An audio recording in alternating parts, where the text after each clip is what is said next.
Welcome to the Bookcast Club, a podcast for people who like to chat books. Today it is me, Sarah, and I'm coming to you from Croatia, actually. And I am joined by Belle, who is joining you from Nam, also known as Melbourne. Belle's a guest we've had on a couple of times before, and we're very happy to welcome her back, because today we are going to talk about the Stella long list. No, we're not. Stella shortlist. Hi, Belle. Hi. Very happy to be here again. I don't know. What do you want to start with, Sarah? Nothing. I was gonna just launch straight into what the Stella Prize is. Nothing. I don't want to start with anything. Just sit here and start. Yeah, please. Please don't say anything. Oh, you can. The Stella Prize is an Australian prize, which is for women and non-binary writers who have, I think they have to either be Australian or be living in Australia in order to be eligible for this prize. And it's a prize that I take increasing interest in. And I think last year we read the whole shortlist together, right? Or something. What did we do last year? We definitely did an episode, but I don't remember what it was. We did the shortlist. We did the shortlist. Yeah. Good. Oh, that's right. We did when I was in Australia. And then we've done it again this year. So we're going to talk about there's 6 books on the shortlist, and we're going to talk about 3 of them today. And next episode, we'll talk about the other 3, which will be good. How are you? Returning back to small talk. I'm good. After our hour-long small talk catch-up. I don't know what else to add, but yeah, no, I've really enjoyed reading the shortlist again. Definitely some books that I wouldn't have picked up otherwise, so very happy with it. Yeah, I really like reading this prize actually, because I always say like, oh, I want to read more Australian books, and I simply don't do it. And this actually forces me to do it, and I think they're really good. I don't know.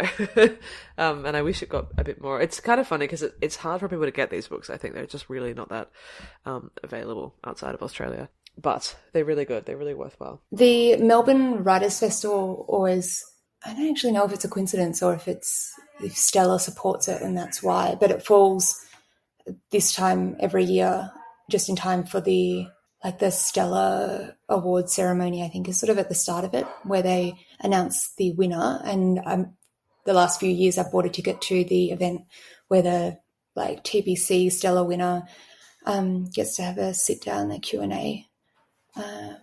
And they have been really good events for the last couple of years. And there's been some international authors that come along, which has been really lovely too. Yeah, I should try and go with you next year maybe when I'm in Australia. That would be really good. Yeah. They sound really good. Yeah, I'm always really interested in the speakers that they have, and they always have quite a lot of writers that I know. I got a ticket to the Stella Prize winner, and then I was supposed to go to a panel that had Lauren Groff, as well as Leslie Jamison, and maybe there was another author as well, but I had to miss it, which was a shame. And then I attended Leslie Jamison's talk as well, which was great, about her new memoir, Splinters, which is about the period in her life where she had a 1-year-old daughter and she split up from her husband, and just very, very much my sort of memoir, and she was really, really interesting to listen to. So yeah, I was about to say it sounds like an Annie Ono or something like that. Yeah, very much. No, it was fantastic, and she was. I think she said it was her first time in Australia. So yeah, good on Melbourne Writers' Festival. Yeah, I need to go. The panels always look really good. Hopefully next year if I'm around.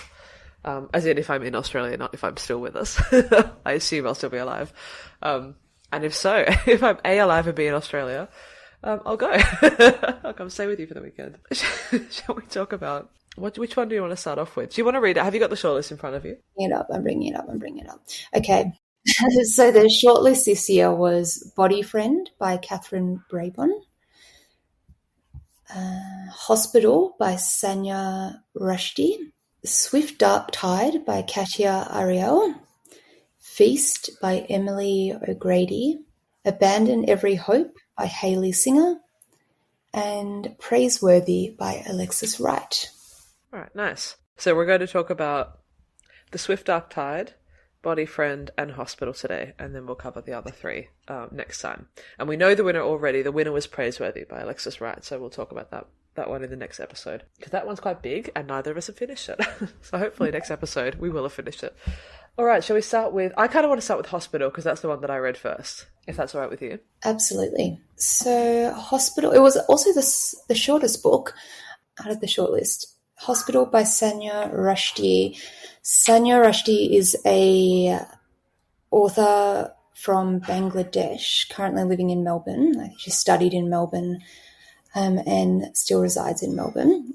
It is a fictional story, but based on real-life events of a period of hospitalization for psychosis that the author experiences. It's written in first person, and I think it's very obvious or not surprising that it's based on real-life events. This is written with the astuteness of someone who's obviously experienced psychosis firsthand. I did a little bit of digging, and I read a little bit about her history as well, and she is diagnosed with schizophrenia herself. She wrote this novel in around 2015. She started writing this novel after a period of being in and out of hospital, in the hopes that writing about this stigmatized condition would allow those who've experienced psychosis or those who've been diagnosed with schizophrenia to feel less alone. It's certainly not something that I've read about. I feel like more and more people are writing about mental health and trauma, grief, loss, but I haven't actually read a first-hand account of psychosis, and is quite gripping. I think it did a very good job at placing the reader into the mind of someone experiencing psychosis, specifically like the observations, things she was noticing, and like reasoning behind her delusions. I've had a little bit of exposure to people who are sort of experiencing psychosis.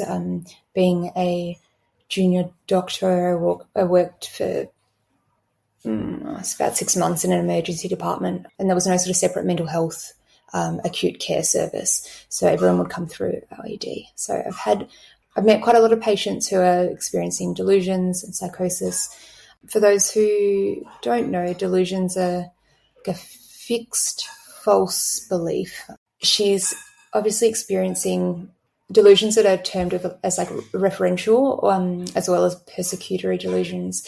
So referential delusions are delusions where you see signs in things that might just be coincidences or normal occurrences in daily life. For example, like the amount of birds standing on a fence, or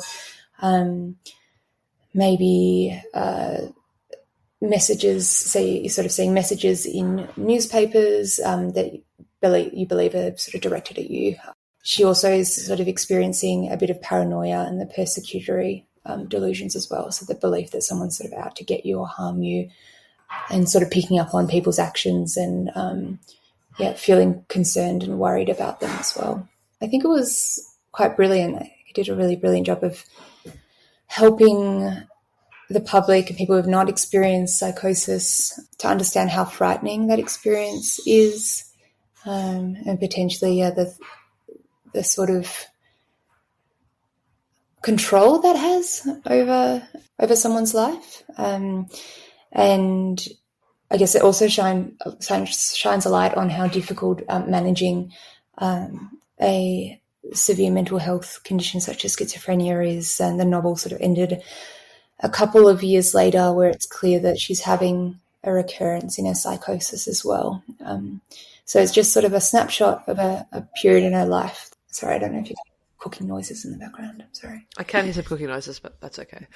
Yeah, it's I really liked it as well. It's quite, I found it quite confronting, and I really liked the way that she kind of peels back the layers of what's actually happening really gently, I would say. And especially the thing that I found kind of most startling was the way that she reveals the lack of insight, because I think that's really cleverly done, because it's in first person, and you are reading about someone who is very unaware of their own mental health sort of issue.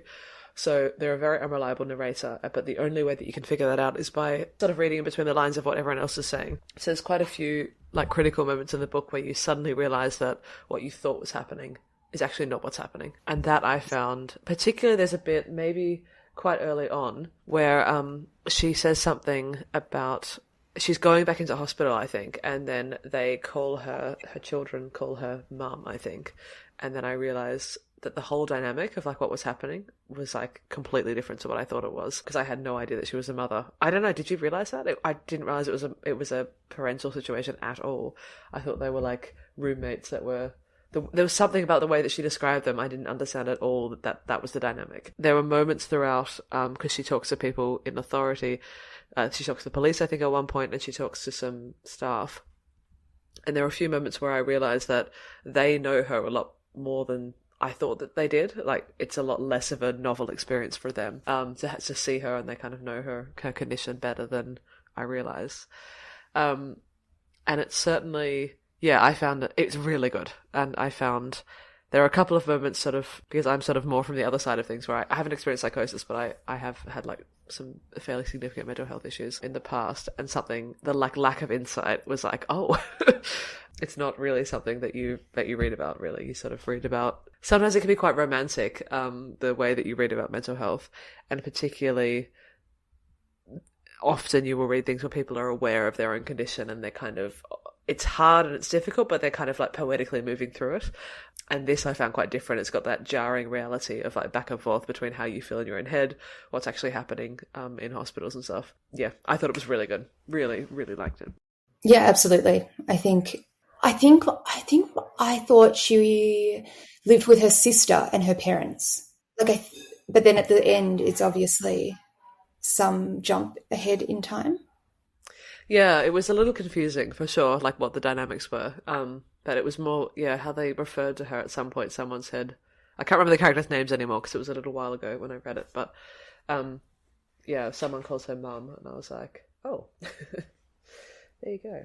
There was an interesting bit about her.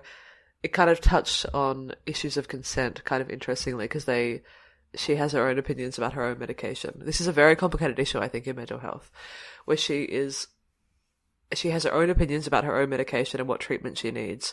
And this issue of like how informed she is and how much she can make her own decisions is obviously there without being spoken about too explicitly. And it's always quite complicated, I think, and it's very difficult to arrive at a good middle ground with this issue, which is difficult because there really is no middle ground with medication. You either take it or you don't. And she and her doctor have a disagreement about whether she should be taking lithium, which is like a mood stabilizer, which is, it's interesting. It's also not something that I've seen discussed very much, actually. Yeah, I agree with what you said. It's sort of not the romantic side of mental health discussions that you often see in mainstream media. I've got a little snippet, again, that just shows sort of the lack of insight, but also someone who has been... You often meet people who this is not a new experience for them. They've experienced psychosis for many years, and often people have learnt how to fly under the radar to avoid hospital admissions. It was interesting for me to see that written about from a first-person point of view. So there's one section where after breakfast the next morning, Nurse Gloria says she'll check my blood pressure and heart rate, etc. I should go wait in the TV lounge. I watch TV reluctantly as I wait for her. Maria, sitting next to me, keeps flipping channels. She stops at Channel 7, where the morning show on Saturday is on. In utter astonishment, I find a reporter saying exactly the same things that I'd written in my diary, attributing them to someone else. Nurse Gloria arrives and asks me a few questions before checking my blood pressure, taking down my answers of yes and no or my ratings. Like every other time, some of the questions have to do with whether I see hidden codes in the newspaper or on TV or anywhere else around me, whether people are talking about me or my activities. As always, I answer no. Since my blood pressure and heart rate are in the normal range, I'm free to go. Yeah, I really liked it, actually. It was really good. Next, do you want to do Body Friend next? Sure. Please. I'm just doing it in the order I read them. I don't know. It's all about me, basically. So, Body Friend by Katherine Brabon is a writer from Nam, Melbourne as well. Body Friend is the story of a young woman in a period of time after she leaves hospital after having a hip replacement surgery, and she suffers from a sort of lifelong chronic illness which affects her joints, obviously. Soon after she leaves hospital, she meets two young women who share the common ground of recovering from a chronic illness or enduring a chronic illness. The book is set in Melbourne. The two main characters represent two opposite ends of the spectrum of beliefs on what it is to heal. Frida, who she meets at a hydrotherapy pool in the weeks following her surgery, is also a young woman with chronic illness. And I believe it's sort of hinted that she's got a similar sort of joint-related or chronic illness that affects her joints, like a juvenile arthritis type picture as well. She meets her regularly following the sort of conclusion of their hydrotherapy sessions thereafter to swim together at the Carlton Baths and the St Kilda Baths. And this friendship sort of encourages the author, who remains unnamed throughout the whole thing, which I found interesting, encourages her towards a more active recovery, sort of rehabilitation period. And the second young woman she meets, Sylvia, she comes across whilst on a walk during a bit of a hiatus from her swimming recovery, in a period where she's struggling to decide whether she should be working through the pain that she has in this recovery or resting. And Sylvia is very much an advocate for rest and stillness. They meet frequently in the park on walks and later on sort of drinking coffee at the author's Parkville home. Throughout the sort of the theme that she's pulled in two directions by these two young women who she's befriended. And as I said, they sort of represent competing ideals of what it means to rest and heal. And I guess it's sort of this tug of war between these women and her with what she should maybe be doing. Sort of that idea of what is the right way to heal or the right way to recover from sort of a flare in chronic illness. Similar to Hospital in that it shed a new light on something that's a little bit less glamorous as well, which is like chronic illness in young people, but also the real intensity of female friendships. So these two women she's met by chance, and I think they're similar age to her, and she kind of just meets up with them by chance. She doesn't have their phone numbers. I think if she wants to meet up with Frida, she just goes to the pool and hopes to find her. And the same with Sylvia. She sort of walks this same track around the back of Parkville, which is near the Children's Hospital. And she's describing, the park that I used to ride through on the way to work, which is quite fun to read about. But yeah, she really explores this intensity of like these short-lived female friendships that at least I feel quite familiar with, that flare brightly and intensely, and there's some sort of shared experience, but are often quite brief. Yeah, again, I just thought it was a really, really nice issue to be written about and to read about chronic pain and chronic illness. It can be a very lonely and isolated experience for a lot of people. And often people describe finding solidarity in the company of someone else who's experienced that same type of illness or that same type of being unwell, especially at a young age. So, yeah, I feel like in the same way you could substitute chronic pain for mental illness or trauma, the loss of a parent, the loss of a child. They're all experiences that are kind of impossible to reconcile unless you've lived them. And so I think she's touching on that. And she lives with her partner and I think maybe a housemate in a house in Parkville. It was one of my favourite parts, I think, is the relationship between her and her partner.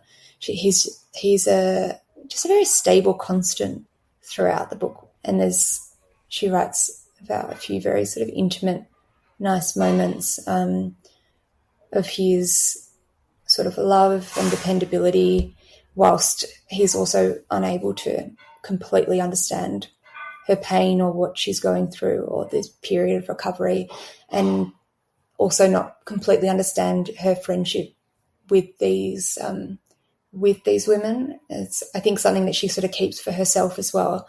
It's sort of unclear how much he knows about them as well. But there's just a lot of sweet, quiet moments in the book that explore their relationship and that like cohabitation through pain and illness, which I thought was quite nice to read about. Yeah, I really like this one as well, actually. It's a very dynamic book, I think. Like, it has this like chronic pain part, which he I think unpacks really well. And then she talks about the way that her relationship with Thomas and the way that her relationship with her friends is kind of different based on her condition. But then there's also this really interesting element about the person that you are with other friends. So it's kind of looking at it in like two different ways, I think. One being how she's sort of differentially understood in terms of her condition, and another one being about like the friends that she has. So yeah, it's interesting. It really explores how, and yeah, like you say, you can sort of apply this to many different things in life. How her relationship with her partner, which already exists, how they can't really relate to each other on this plane. So then she ends up seeking out other friends that, exactly as you say, you have these like intense relationships with, that do understand her, and she seeks them out because of that. Like that's the thing that binds them together. And it's interesting how that does happen, I think. And then she has to, I kind of actually thought they might break up, but then she sort of keeps coming back to him, and they sort of help hold her up.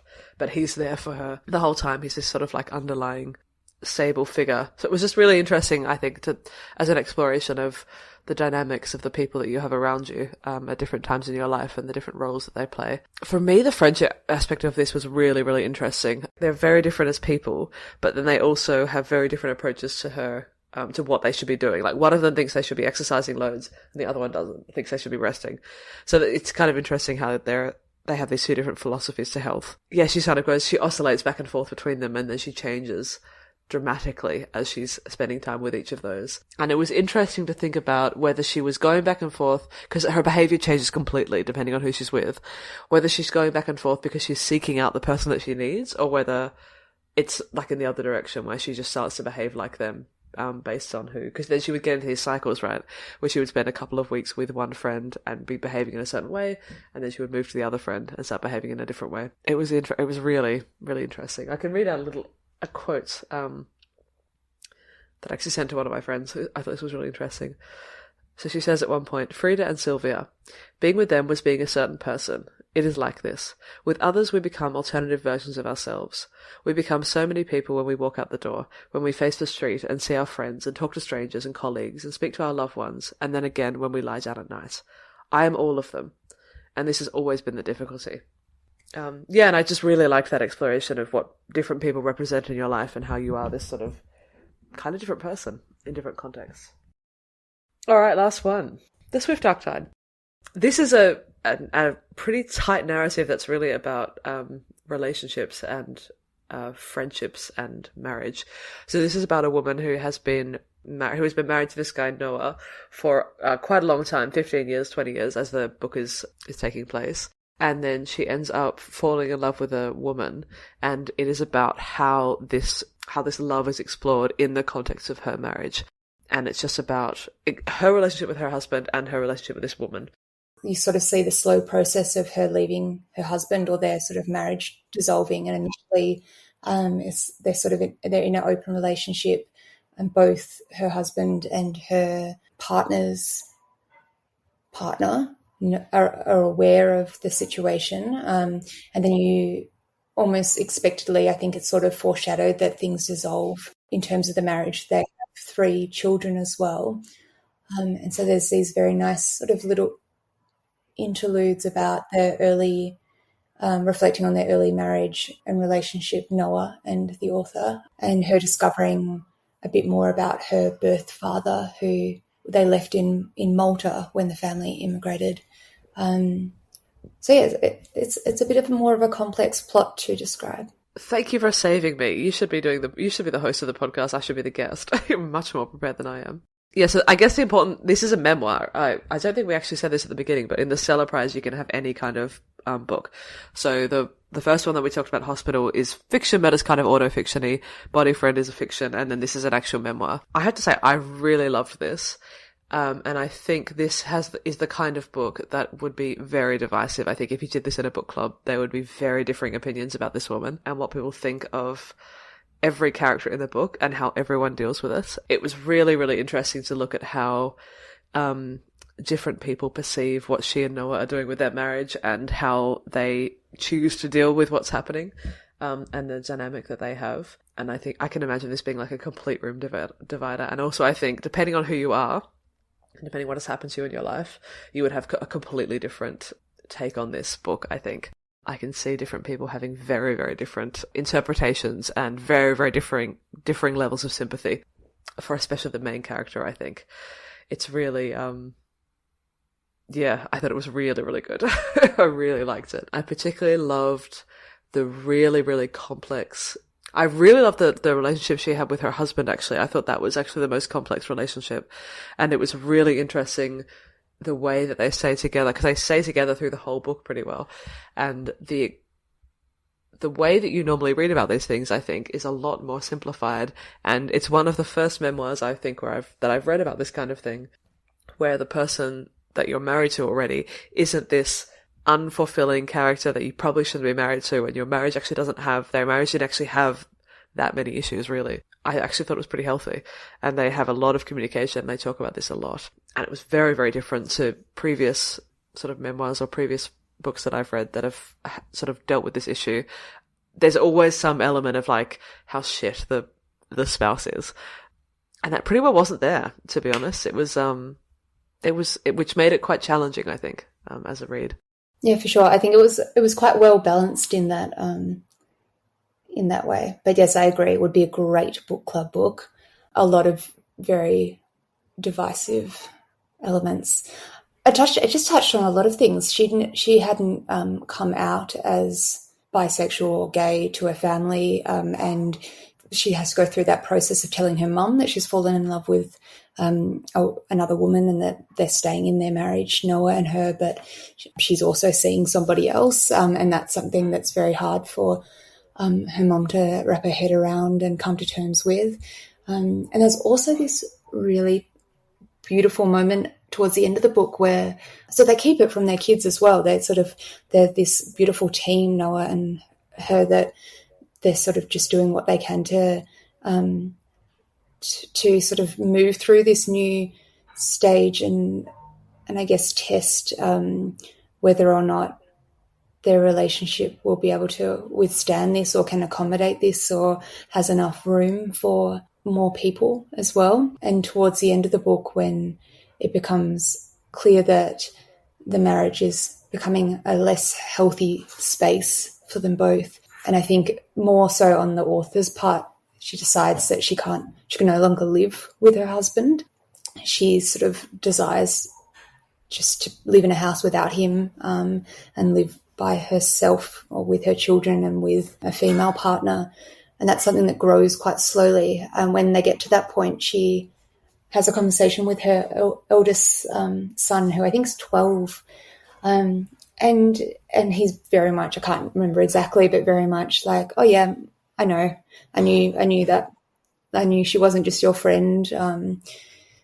You're still together, or like, are you going to date other people? And just like very, very accepting. And you could see in that moment that it's something that she's sort of built up, and she sort of sees the capacity that her children have.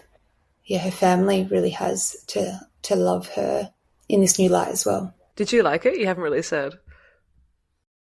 I did. I really did. I think I wasn't sure how much I would like it at the start. There was a lot of, was it like Greek mythology it was talking about? Mm-hmm. Yeah. There was a lot of like writing about a certain time where early in the relationship with this other woman, when they were spending a lot of time by the sea. Actually, the beach they were talking about is a beach that I grew up on, the Cerberus, which is a ship that they sunk as a water break in Sandringham. It's like off sort of the Red Bluff beach, and the caves that she's talking about are where I used to walk my childhood dog. So that was quite cool. There's been a lot of very like local Melbourne imagery in this trio of books. Actually, we've talked about the hospital. I know the hospital that yeah. is admitted to, and in the book Hospital. And Body Friend, it's all very local to where I'm living at the moment. And the beaches that she's writing about was where I grew up as well. Anyway, sorry, there's a part of the book where she's talking about her time at the beach, and she's talking about the birth of her daughter and who they've named Delphi, and she's going into sort of the Greek mythology, and it started to lose me a little bit there. But as the book went on, I started to like it a lot more. Okay, cool. Yeah, I was curious as to learn what you would think of it. I really loved it. Like, I would give it a 5. I thought it was so interesting. And I just love that kind of unsolvable complexity. And I really, really liked the way that it was. I really liked how it steered completely away from any kind of like blaming, which makes it more complicated and I think less satisfying because it's very difficult to pass as a reader. You want to be on someone's side naturally, and I guess kind of as a reader you want to be the person whose perspective you're reading from. You want to be on their side, and you want the other people to be like baddies or whatever. And she didn't do that like at all, and it was really easy to be sympathetic to like every character, even the mum who says some not amazing things to her. It was really hard to firmly feel that you were on anyone's side, which I thought was really, really remarkable, especially considering it's a memoir. The way that she managed to do that when she's writing about herself, I think is very, very impressive. And she also there's quite a lot of things, especially about the woman that she's in love with, which aren't ideal, and she still is quite like honest and open about the sort of poorer sides of that, which again just makes it really hard to be on anyone's side. So I thought it was amazing. This is a really good shortlist, actually, now that I'm thinking about it. This is one of the best shortlists I've read forever. Yeah, so out of those, I would give Hospital and Body Friend 4, and then I would give Swift Dark Tide a 5. Like, really good, I thought. I would probably Hospital a 4, Body Friend maybe a 3.5, and Swift Dark Tide probably a 4 or 4.5 as well. But no, I like that in Swift Dark Tide that there's the complexities of just people, and it didn't steer you towards, you almost as a reader often lean into being told who to like or who not to like, or who's in the right, who's in the wrong. And even if later you sort of step back and think, actually, I'm not sure I agree with that, that's what you've believed the whole way through, and so you've read it from that perspective. Whereas she was very, very careful to, and I think she says a couple of times, like, I could portray people in an unfair light, but they're like, as in she was just being honest, and that there was no bad players in this. There was no, there was nobody who was in the wrong. Yeah. You can easily see, I think, that like any decision that she made, actually that any of them made, would be like fully justifiable, and there was just no answer, which makes it even more difficult, I think. But I thought it was, really, really good.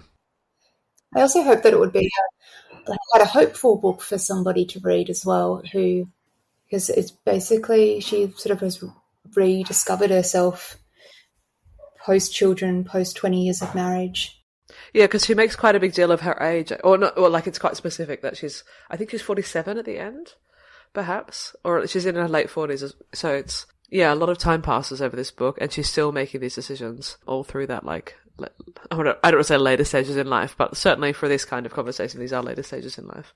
Which, I also thought was really good. And not something you read about super often, I think. A lot of these kind of relationship discussions, especially about, like, affairs, or not affairs, but, like, other people and stuff. Maybe it's just the books I read, but I feel like a lot of these are contained to people in their late 20s, early 30s. Or that, they're happening, it's happening behind closed doors and not, it's sort of got this this shameful overtone about it, or undertone. Actually, what ended up, I think, making it, an almost 5-star, 4.5-star read for me in the end was the family history as well. She discovered that her grandmother also had this element to her where she desired more than her marriage, like the relationship with her grandfather. And her mother, as a child, knew that her mother, the grandmother, would go off for weeks at a time and live with somebody else and then return to them as a family. The authors sort of regretted not being able to talk to her grandmother about that experience, or that what that desire was, or that feeling was, but feeling some sort of connection with her over that shared restlessness, or I can't think how else she described it. And the sort of exploration about her birth father as well, and that sort of situation. No, it's just, I loved it. Yeah, it was really good. That really good. would be my top pick at the moment out of the ones we've discussed. Yeah, me too. And I would, if you're in Australia and you run a book club, like, do it, because it's gonna be spicy. People are gonna fight. It'd be great. Yeah, definitely. All right, so that's the first 3 of the shortlist. Thank you so much for listening. Thank you, Belle, for joining again. It was super fun. And we will be back with you next week to do the other half of the shortlist. And in the meantime, you can contact us on Instagram or other things that we do. I think Twitter. I don't know. Whatever. It's all in the show notes. Thank you for listening. Speak to you soon. Bye. Bye.